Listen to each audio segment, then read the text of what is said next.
Hey guys, I just got finished watching Tales from the Hood 2. Yes, you heard that right. I am reviewing Tales from the Hood 2. There's probably people out there going, why the fuck are you reviewing Tales from the Hood 2? Um, Story time, I guess. I always have been a fan of original Tales from the Hood. I don't know how many people have seen it. I think there's a fan base out there for that movie, and I'm one of them. I've always fucking enjoyed that movie. I've always enjoyed horror anthology horror movies ever since I was little. I mean, my favorite TV show growing up was Tales from the Crypt. I love Tales from the Crypt, the TV show, and even the movie from the '70s, Creep Show, Twilight Zone, the movie I even enjoyed. Uh, Tales from the Dark Side, Trilogy of Terror. That's Trick or Treat is another one. Recent memory.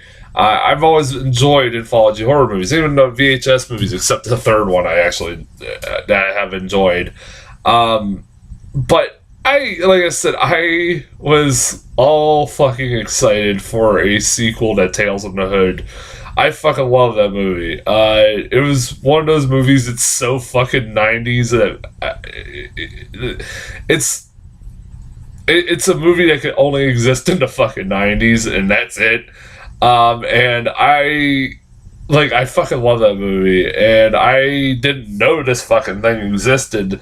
The sequel was coming out until about a month ago, and it was literally my inspiration. I'm not making this up. My inspiration for wanting to do horror movie reviews for the month of October. Once I heard that there was a Tales from the Hood too, I was like, oh hell yeah, I gotta review that one way or another. And I was like, well, it's coming out in October, so why not start doing horror movie reviews? So I was like, fuck it, why not?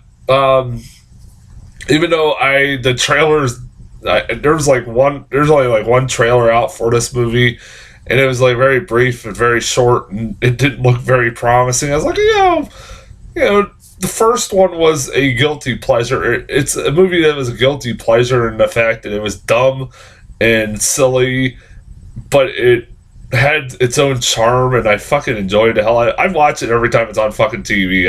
I love that movie. That's how much I love that movie.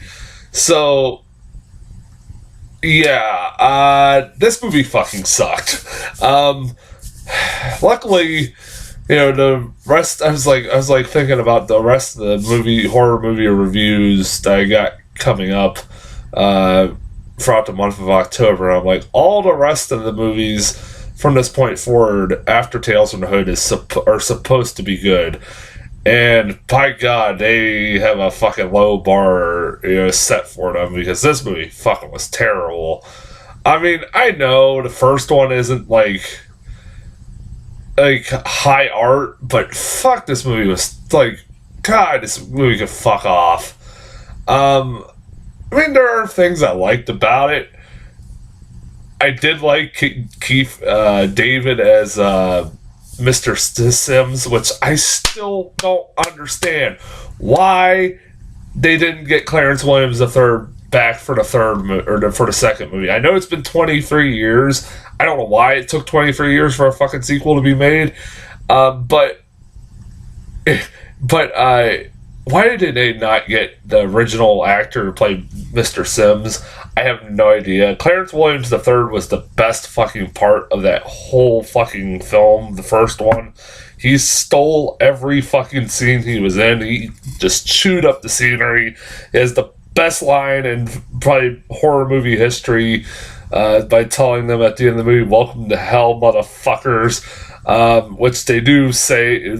Keith David does say at the end of this movie, spoiler alert, but it just doesn't come off as fucking awesome as like when Clarence Williams III said it. Like, they try to replicate the ending of the fucking first one a little bit in this one, the same feel, but it just doesn't fucking. It's just I'll get into that in a second, but it's like, why did they not get him? But I like Keith David, and you know what? He is fun. He's having fun with this movie. I think he knows he's in a shitty movie, so he's like, fuck it. I'm gonna have fun with it, and you know what? He's having fun. I like Keith David enough that, I was all on board when I heard he was recasted as Mr. Sims, and this story, basically, the story for this movie is that. So, trying to go along with this, so Mr. Sims, the funeral director from the first one, is hired by the government to tell stories to a robot, a robotic police force. There's this company, the government's building this robotic police force, basically, and it's headed by, I'm not making up, this guy's name that heads up this fucking technology. I'm not making this up. I promise it's the fucking main joke of the movie. His name is Dumas Beach. He's named that so that at one point towards the end of the movie, somebody could call him a dumbass bitch. Because if he didn't get it, like, from the punchline of why his name sounds like a dumbass bitch, they pretty much spell it out for you. I'm not making that up. I mean, who the fuck would that is what kind of shit you're getting in with this movie. But he has hired fucking Mr. Sims for some reason to tell stories to this technology to differentiate who's criminals and who are not. It's really stupid. It's really complicated. It makes no fucking sense, really, at all. I mean, I know I'm fucking complaining about a movie making no sense, and it's called Tales from the Hood too, but fucking, it was so stupid. Anyways, so he's there telling them these stories of like in the first one about the horror stories that involve the black community and the black culture and deal with a lot of topics that are, you know, relevant to today. Like, well, with the first one was, you know, relevant to what's going on in the black community in the 90s. It's now, you know, about Black Lives Matter and police brutality and some of the same stuff that you saw in the first one, but this movie's a lot more fucking heavy-handed. It beats you over the fucking skull. Like, it's one of those things that just beats you over the skull until you're like, get it? This is the message we're trying to get in your brain. Fucking, we're just gonna hammer it in your fucking head. Fuck. My main problem with the stories of this movie really are, like, other than a couple other things, is that I will say this about the stories. The stories of this movie, that there's 4 different stories, and each one of them has a good idea, and they have some pretty cool ideas on paper that they're presenting, but they can't fucking deliver. The first story is one of the dumbest things I've seen in a long goddamn time. Is honestly need to be seen to believe. It's involving these 2 college girls go to this museum-esque place where it basically showcases like all those racist propaganda shit that you saw or that you would see back in the 30s and 40s when how blacks were represented in the 30s or 40s culture, like through dolls, like with had black faces and big lips, and those racist cartoons that you used to see back in the day. And it's the main girl, white girl, her grandmother used to give her all these Golly G, I think that's what they're called, dolls. They're basically like black-faced dolls with big lips and stuff like that, and big teeth. And her grandma would collect them for him, and she sees one in a glass case, and she wants it, and of course the black caretaker of the museum won't let her take it, and so of course, being a dumbass, she goes with her friend to basically go after hours in this museum, and while it's locked up and nobody's there, to fucking go steal it, and of course really stupid shit happens. I mean, I can't explain. Like, you think you know where it's going, because one of the things that pissed me off was, like, in a glass case right next to that doll is the doll from the original Tales from the Hood, the black voodoo slave doll that if you've seen the first one, you know what I'm talking about. That little freaky little thing. It's sitting in a glass case right next to the doll that's the main focus of the movie. And it's like, oh, cool, he's going to be in this movie. I'm like, all right, I love that fucking doll. He was awesome. No, he's just in a glass case. He every so often he'll smile. You see him in the background smiling. And I'm like, dude, like, I'd rather see that, like, because what you end up getting is so fucking stupid. Like, I'd rather just been this little killer voodoo doll, like, from the original. I mean, that was cool. What we got was so fucking stupid. I can't even explain it. It's... You have to see it to fucking... It's so dumb. Like, it is really it's one of the dumbest things I've seen in a horror movie in a while since, like... I was trying to think, like, the last anthology horror movie, there was an anthology horror movie, it's on fucking Netflix, called Holidays, where they made, like, anthology horror movies. It was an anthology horror movie of a bunch of short stories about different, basically making a horror movie for each holiday, and they did one for Easter, and it is so fucking stupid that you have to see to believe. That's up there, like, that, like, this is up there with that one. That was so dumb. I had to, like, oh my god, yeah. I can't even describe it. Like, if you want to see it for yourself, fucking be my guest. But and then the second story is about these gangsters. Again, another story that starts off strong but gets stupid and can't deliver or like doesn't know how to finish its like or deliver on its fucking premise. So basically, the second story is about these gangsters who are kidnapped this pimp, former pimp, who is now doing a lot of charity work to try to help out the black community, and they believe he has a lot of money stowed away, and they're trying to find all this money that he has, but he won't tell them. So then they accidentally kill him, and so now they don't know where it is. All this money is at. So they end up kidnapping a medium, a supernatural medium that they see on TV to help, like, do a seance so they can communicate with this guy and find out where his money is. They hold his girlfriend hostage, and of course, you know, he possesses the psychic's body, and hilarity ensues. That's all I'll say. It was pretty fucking dumb. The effects in this movie are fucking horrible. Like, they look like a kindergartner could probably done a fucking better job with some of the effects in this movie. Like, even towards the end, it was like, wow. Like, I know the effects in the first one weren't great, but that was the fucking 90s. You can give a bit of a pass because it was the 90s and we didn't know much about it. They put some more fucking effort in this, man. And don't tell me it's straight to DVD, it's straight to video. I've seen straight to video movies have a lot better effects than this shit. Like, hell, the Chucky movies got straight to DVD, and Letterface and all that shit that came out last year fucking went straight to DVD, had better effects than this. That's just a fucking lazy excuse. Go fuck off.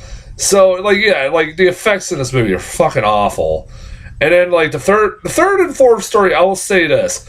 If there is any positive I could say, the third and fourth story actually were pretty solid. The movie did end with two pretty solid stories. The third one is about these guys who get a Tinder date with these two girls, and they're obviously these really seedy, predatory guys that want to fucking rape these women, and it ends up backfiring. Like, it's one of those, you've seen one of these stories before, you've seen them, you've seen them a million times before, and it's like it ends the way you expect it to end, and it's a lot of fun. It's very short. It doesn't overstay its welcome. It was fun. I liked it. It was like that was kind of clever. I mean, I've seen this kind of story done a million times before, but Yeah, it's like the only one bad thing was the fucking CGI bra and panties effect that we got. Oh god, that was so bad. Oh my god damn, the effects in this movie are so bad. So fucking bad. And then the fourth story actually took up the majority of the movie. It took like 30 minutes. It was a long story. And it was actually a really effective one. Like, you could make this into a movie and it would have been pretty decent. Like a feature-length movie that would have been decent. It's about this guy who's a political advisor for this guy who's running for governor in, I think, Mississippi. And the guy who wants to run for governor wants to basically close a bunch of polling stations in black communities, and his wife, the black guy who's the advisor for this governor, his wife is pregnant, and she's keeps seeing this ghost of a black kid who she keeps saying if he doesn't die, then he's going to take my baby, and her belly's starting to shrink while the whole story's going on more and more. Her belly's starting to shrink, and like, you're like, what the fuck is going on? And it's like basically a story about like how the moral of the story, I won't get into spoilers too much, about like how this generation kind of forgets all the sacrifices that the black community made, the blacks made in previous generations to get all the civil rights they deserve, and that they should not forget about all the sacrifices, and if they do, it'll come to bite them on the ass, basically. Without getting too many spoilers, it was actually pretty decent. I liked it.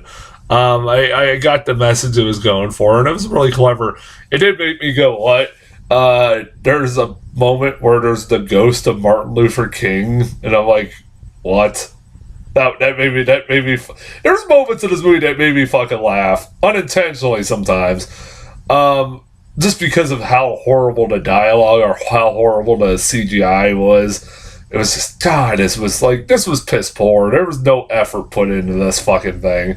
There was not. Like the first one, there was some love put into this movie. You could tell, like, they were trying to make a kind of gangster ghetto version of Tales from the Crypt, and it was done, some with tongue in cheek, but it was still has some charm to it. But this one is just like fucking self-parody. Like, there wasn't no effort put into it.